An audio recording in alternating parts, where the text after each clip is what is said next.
Hi everybody, it has been a long time and I am talking to you now from the master bedroom in our new apartment. So we did find a place to move to and we've spent the last couple of weeks, last 3 weeks really moving and trying to settle in and adjusting to new schedules, new places to walk the dogs, a new commute, getting my son registered at a new school.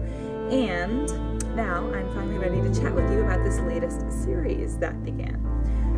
Culminating in these unicorn rainbow pieces. And I actually ended up creating the actual pieces to fit frames and mats so that they are perfectly adapted already to be hung on a wall. But where it all began was I was sitting in a park locally to the town of Carbondale, Colorado. And this is just a page from my sketchbook. So I started drawing the playground equipment there. I started drawing leaves that I found on the ground. I was swatching out different watercolors that I had. And then I thought to myself, I'm kind of bored with playground equipment. There's nothing else here that I really want to paint or draw. And I thought to myself, what would I really like to paint or draw? And as silly as it sounds, the answer was rainbows. So you can see in this spread that I was playing around with the watercolor set that I had available. I think I had two mini watercolor sets in my backpack. And so all I did was just start painting rainbows with different colors. You can see some of them kind of blended, some of the colors blended. And then when I was done, I took my white paint pen and I drew different little patterns. You can see up here, I even drew patterns in these little splotches that I had at the top. And then I even went on to a second page where I was trying out different ways of creating rainbows. You can even see where it's smudged, because again, this is just my sketchbook. It's not a final piece or anything like that. But that is kind of where it began. When I got home, I also brought out some of my mermaid markers, and so I did another variation of a rainbow with the watercolor in the middle. I actually used watercolor pencil, and then I painted over it. And then this was mermaid marker, which was not diluted in the center section, and then I diluted it out towards the edges, and I just added some washi tape as well. So I've really been using the sketchbook to experiment and explore with what I enjoy and new ways of interpreting that, if you will, really getting into the play and the delight and how much I enjoy creating certain things. And even if rainbows sound silly, this was another page where I got out, I have these wooden pencils that are like water-soluble type crayon in the core, and they're called Stabilo Stubby pencils. And so I was playing around with different rainbows, really getting into smudging the crayon/pencil once I put it down on the paper. So from there, the way it progressed to the unicorns is that I've actually gone through this sketchbook and, just drawn the basic outlines for some unicorns already. And so I had a number of those throughout this sketchbook. Well, with my rainbow obsession, and it's on the same spread as the second page of rainbows, actually, I had this unicorn there, and I actually did use these. I used them for my BeMoreMagic.com website, which is my energy healing website. And so I had drawn them in here, and then I had taken photos of them and created graphics from them. But you can see I started using my watercolors at the park to paint a rainbow here. And then I decided I also had a blue paint pen, a Posca paint pen, which is what this blue is, and I drew a cloud. And then I had a white paint pen, and I just started drawing all these radiating cloud lines. So this was kind of my very first experimentation with the unicorn and rainbow concept. And I had no idea where it was going to go. It was just fun at the time. But then I liked it so much, I thought, what if I played with that a little bit more?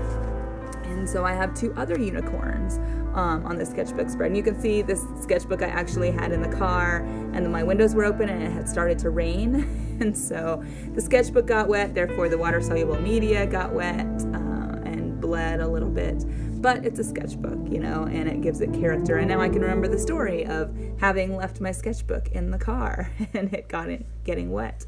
But you can see how I took that same concept and began kind of making more structured rainbows. And I was playing around with the different kinds of rainbows, if I wanted the colors to bleed together, if I wanted to intentionally leave space between each of the bands, which, as you can see from the final piece, is how I ended up.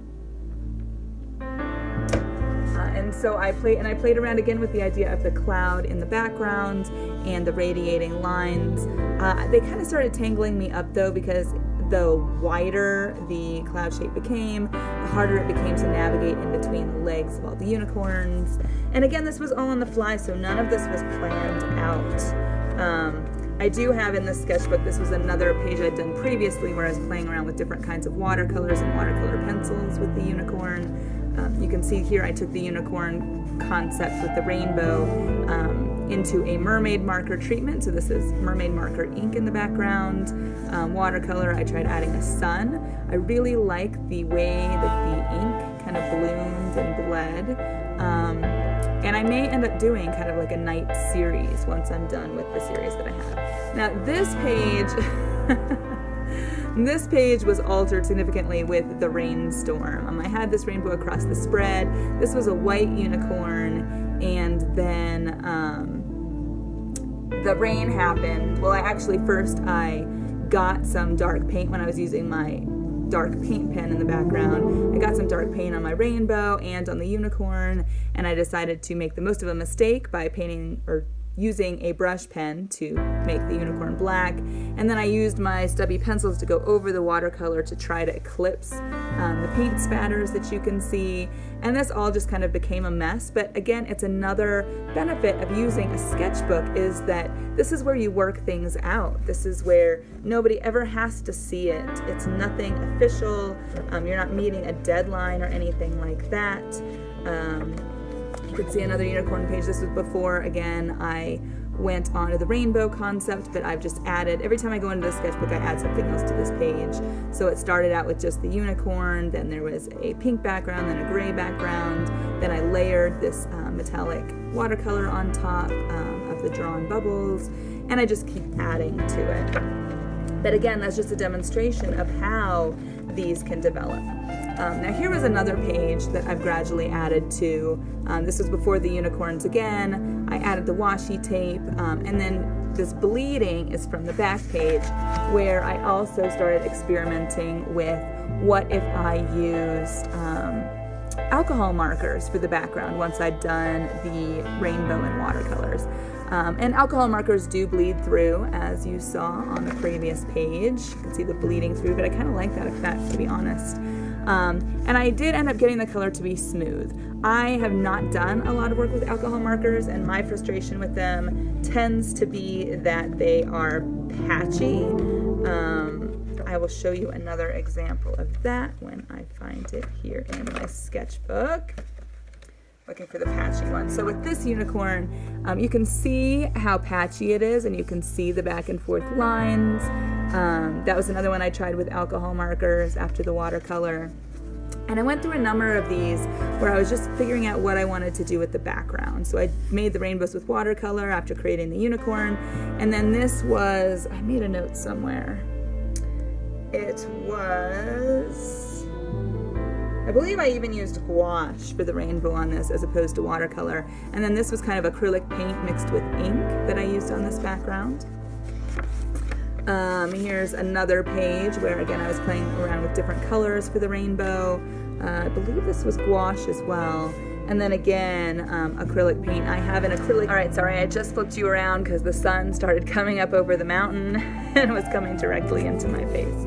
But here's another page, and this one I was experimenting with. It's a neon watercolor by Jasper Stardust, and I really love the texture of his watercolors. They're handmade pigments. You get a lot of texture. They're very different from synthetic watercolors. And I really liked that color of that blue. Flipping through my book again. Here was another one where I was experimenting with metallic ink and watercolor, so you can kind of see that shine, that sheen. And I like that effect as well. playing around with metallics in the watercolors themselves, in the rainbows themselves. But you can see how many different studies that I've done in the sketchbook, and I didn't have the intention of creating a formal series with them. I was just having fun playing around with different colors. Here was one where I painted the background a fluorescent pink, again, Jasper Stardust handmade watercolors. It was a neon pink, and then I drew over it with an alcohol marker because I wasn't liking how bright the pink was. It was kind of clashing with the red. And then you can see on the back was the rainbows again, and you can see how that alcohol marker bled through, which they do. And again, this is my sketchbook, so I've just been playing with different ideas. And so from there, I realized that what I liked the most was that paint pen background. I also have in here a spread, which I just passed through, of more little rainbows, where I was just playing with rainbow swatches because I was thinking, hey, what if, the rainbow became the entire background? But all in all, we ended up with these. And if I take this out of the frame, you can even see how I have set it up so that there is a white background on these. So this is cotton rag, handmade watercolor paper from India. You can see that beautiful texture. And then I just mask it off with some washi tape. I actually measure the inside of the mat so that I know what's going to be displayed. And then I mask it off with washi tape, and I paint the rainbow first. First I sketch out the unicorn so I know where it's going to be. Then I paint with watercolor the rainbow, just freehand. Then I use my acrylic paint mixed with some ink and some Flow Aid for the background. Then when all that's dry, I go back and I draw in the line work for the unicorn. And then when the ink is dry, I paint in the watercolor for the mane tail and the horn and hooves. So that is the process. That's how I came up with this whole concept. Again, it was completely accidental, and it came from the whole concept of following your bliss. Rainbows and unicorns may seem silly, especially for someone like me who's in their 40s. And unicorns and rainbows bring me joy, and I have finally surrendered to that and begun to explore that more, and who knows what may come of it next. So I hope you enjoyed this behind the scenes. Thank you for putting up with the informality of this video. I'm learning my new video setup. We don't have good internet out here, so if I'm gonna make a video now, I need to video it, and then I will need to wait until I go up Valley for my day job one of the days this week to splice it together and then upload so that you can see it. So thank you so much for being here, for supporting my work, and for believing in me. It means the world to me, and it encourages me to keep creating. So thank you.